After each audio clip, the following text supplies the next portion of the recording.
right, there we go. Jack and the Beanstalk.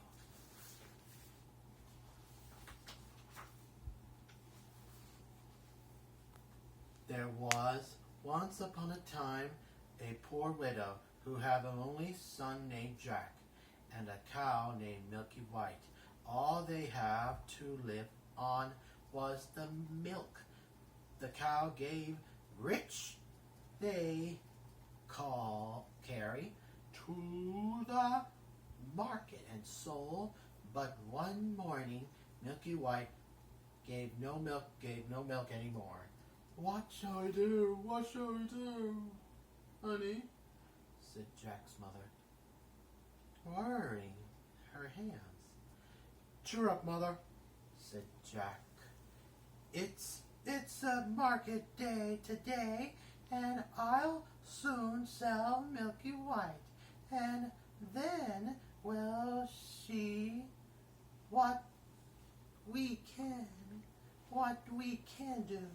So took the cow, hied her in his hand, and off we go. He start to the marketplace.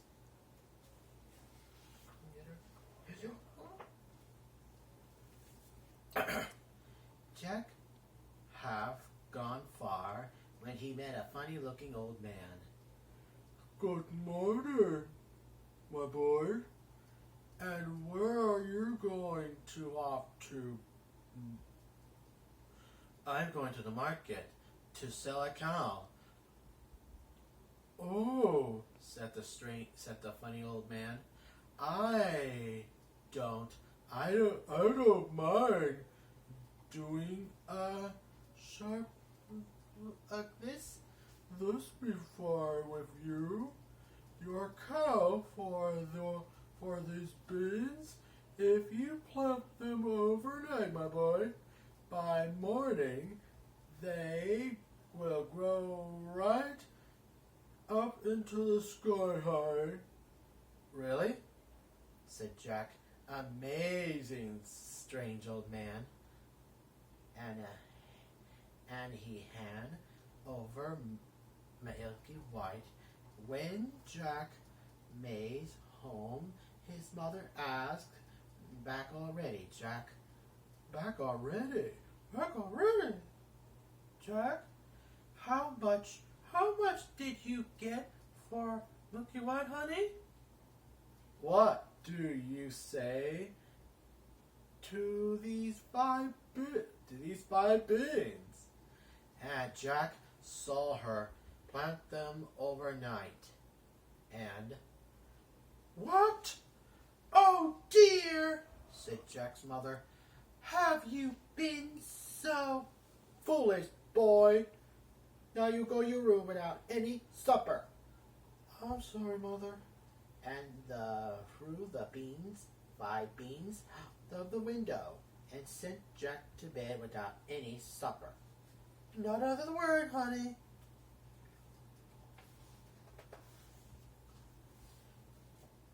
The next morning, when Jack woke up, the room looked funny. The sun was shining into a part of it, but the rest was dark and shading. He jumped up and went to the window, and what do you think? He saw what the five magic beans have stringed up into the big beanstalk started to grow, and went up and up and up and up like a ladder until it reached the sky. He could find some strange old man. Jack jumped onto the beanstalk, and up he climbed until he reached the clouds and found a road returning into the pane. He walked along it until he came to a great big tall house in the castle, and on the doorstep of the house in the castle was a great big tall female woman.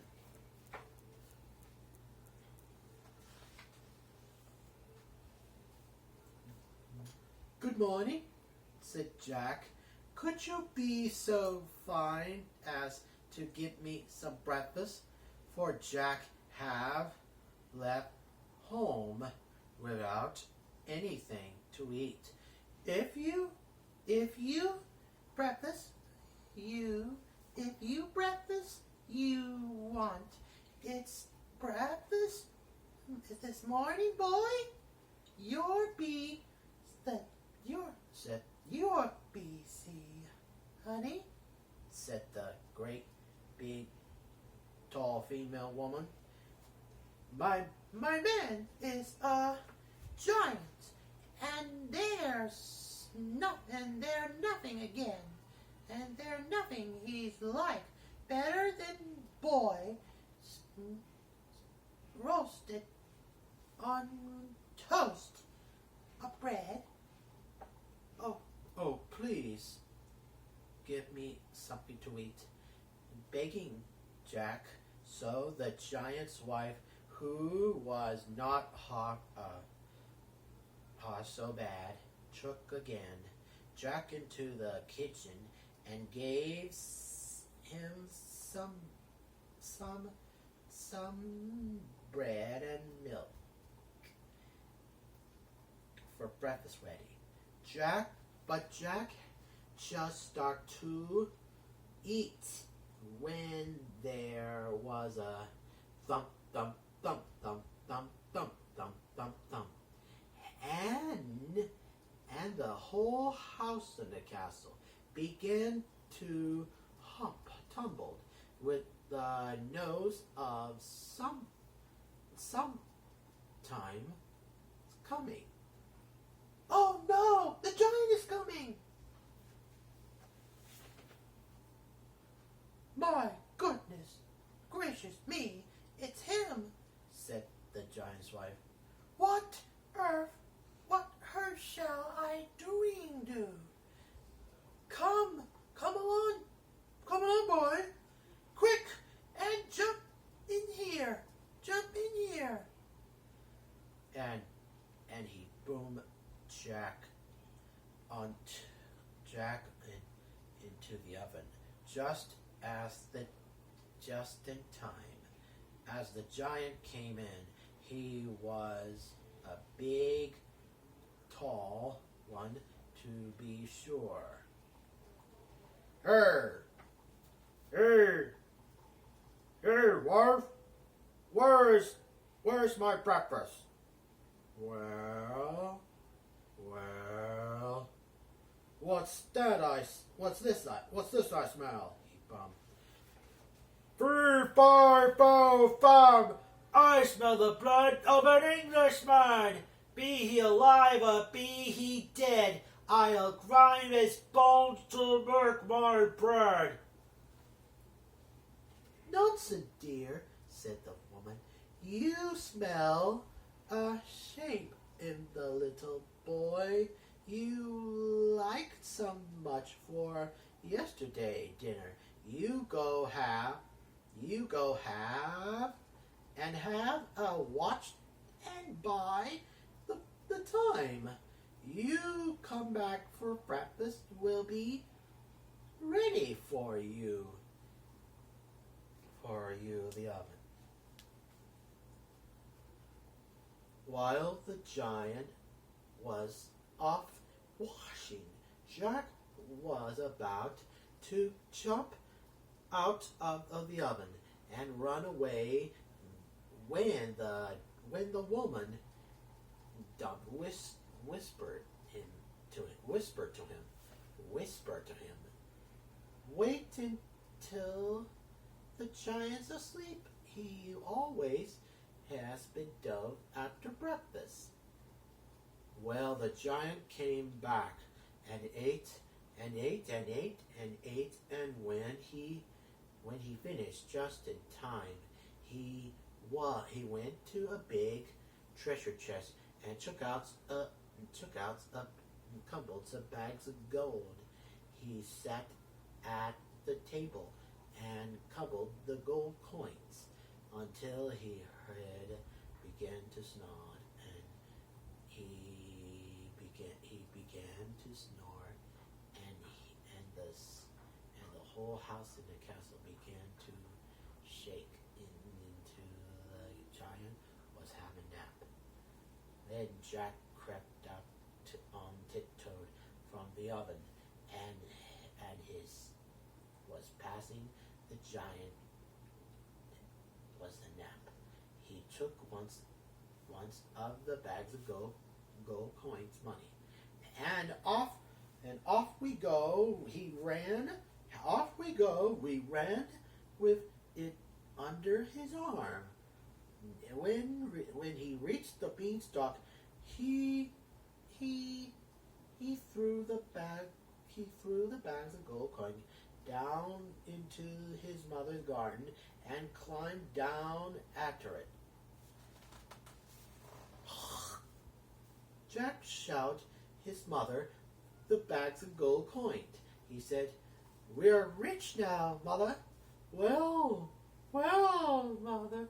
Well, Mother, hasn't I all right about the beans?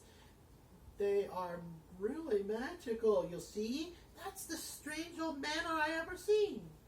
So they lived on the bags of gold coin for some time, but last they came to in the end of it. Jack made up his mind to try his lucky charm once more with the money bags tomorrow.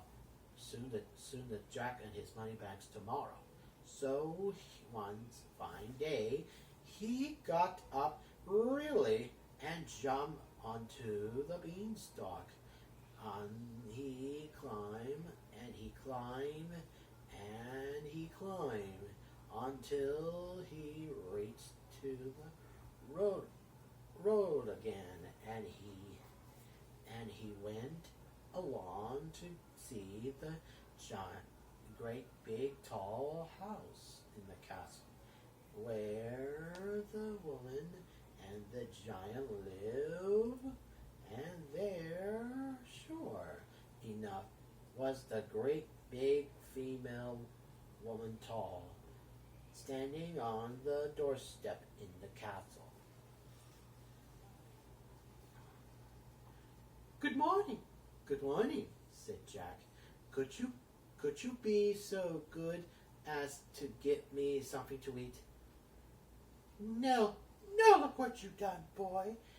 No, look what you've done. Ate it. You ate it. You ate it again. You, the boy who came here once before. Do you mind now? Do you mind know that mine have husband miss once of his bags of gold again? That's very day. No, I'm sorry, ma'am. No, I'm sorry, ma'am. That's strange, said Jack. I dare say I couldn't tell you something about that, but am so hungry I can speak till I have something to eat. Well, the big, tall female woman was, of course, that he took Jack in gave him something to eat, but Jack, half scary, began muttering and bump. Then heard the giant footstep. Away went Jack into the oven to hide the giant doorstep again.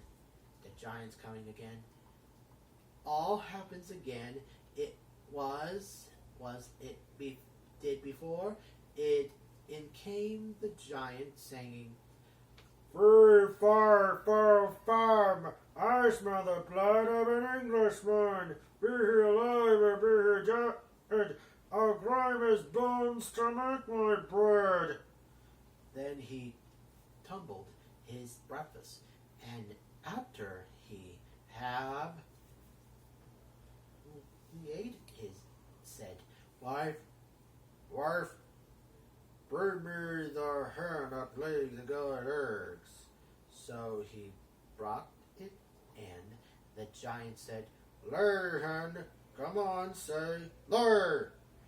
And the hen laid eggs of golden eggs.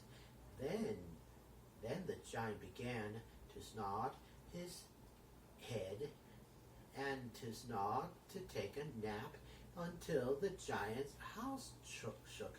Jack crept up the oven on tiptoed and cropped hole of the hen and ran off, but just he was going on the door. The hen gave away a cry which woke the giant.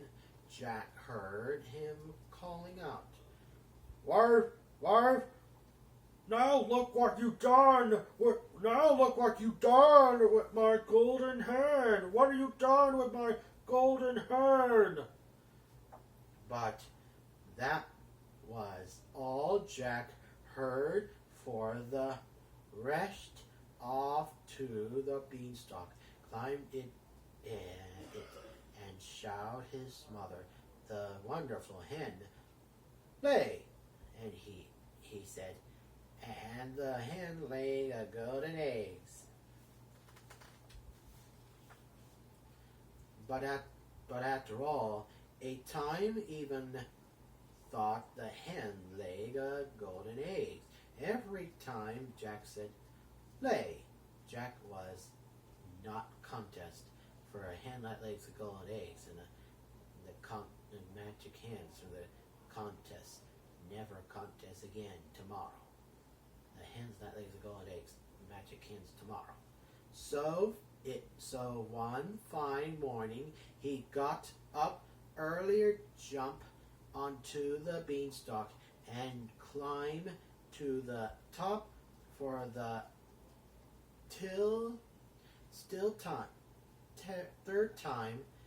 the third time, but he knew better than to go straight to the giant's house in the castle and speak to the big, tall female woman. So he wait behind a bush. Still he saw the giant's wife come out with a spoil to get some water. Then he crept into the house in the castle and got into a cupboard box.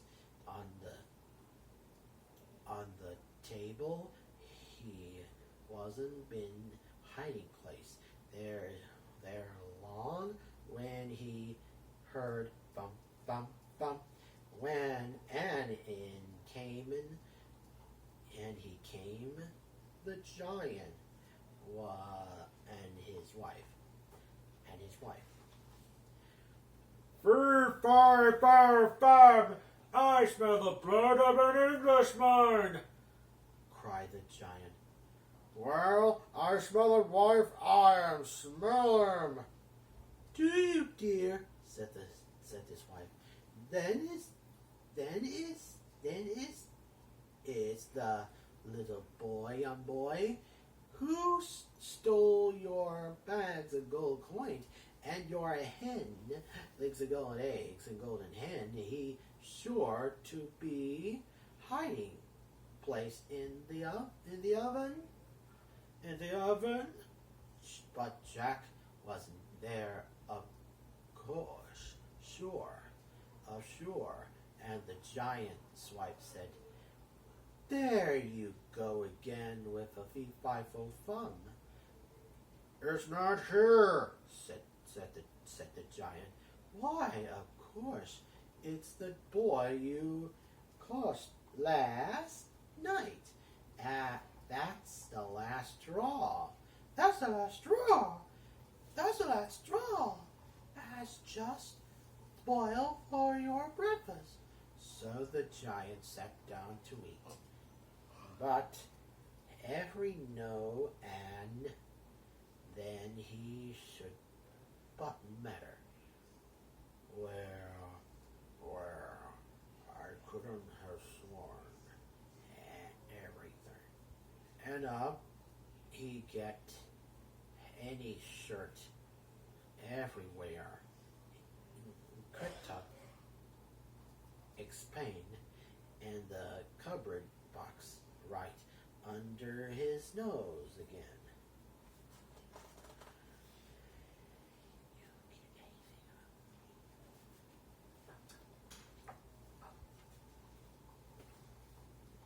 After breakfast, the giants called out, "Wife, wife, bring me my golden harp." After all, she had put it on the table in front to him. The giant said, "Sing, harp, sing." And the golden harp sang most beautifully and went on singing until the giant fell asleep to have a nap and snore like thunder. Then Jack left up the lid of the cupboard box and quickly crept on his hand and sneezed and caught hold on of the golden harp as he dashed with it toward the doorstep. Away, the harp called out loudly, "Master! Master! Somebody's stealing me!" And the giant woke up just in time to see Jack running off with his harp. Jack ran as fast as he could, with the giant rushing after him. The giant was not anymore. Then 20 yard away, then suddenly he saw Jack disappear once and for all. He looked down through the cloud and saw Jack climb down the beanstalk. When the giant did like tumbling himself to such a ladder, and he stood and watched till the harp called out, "Master, master!" And with that, the giant swing himself onto the beanstalk and